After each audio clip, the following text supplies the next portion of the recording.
पप्पाजी तुम्हाला काहीतरी विचारायचं होतं. हा विचारा. पप्पाजी, सिव्हिल आणि क्रिमिनल केस मध्ये काय फरक असतो? सिव्हिल म्हणजे दिवाणी केसेस हा. आणि क्रिमिनल म्हणजे फौजदारी केसेस. अच्छा.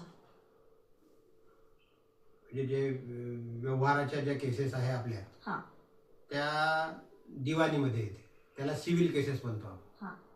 आणि दिवाणी स्वरूपाच्या. आणि ज्या फौजदारी आहे म्हणजे जे पोलीस ज्याच्यामध्ये गुन्हे दाखल करतात हा. त्याला क्रिमिनल म्हणतो आपण केसेस, त्या फौजदारी केसेस त्याला क्रिमिनल मध्ये फौजदारी. त्यामध्ये काय काय येऊ शकतं तरी? सगळ्या प्रकारचे गुन्हे, क्रिमिनल गुन्हे, फौजदारी गुन्हे जे पोलीस दाखल करतात हा.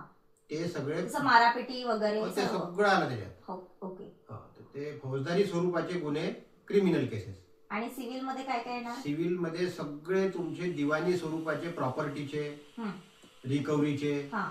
जे काही तुमचे दावे असतात, हा. आपण दावा करतो, हो. तो कौटुंबिकही दावा आला त्याच्यात. अच्छा. तुम्हाला सगळ्या प्रकारचे प्रॉपर्टीचे दावे जे करतो ते दावे म्हणजे दिवाणी केसेस, त्याला सिव्हिल केस म्हणतात. अच्छा.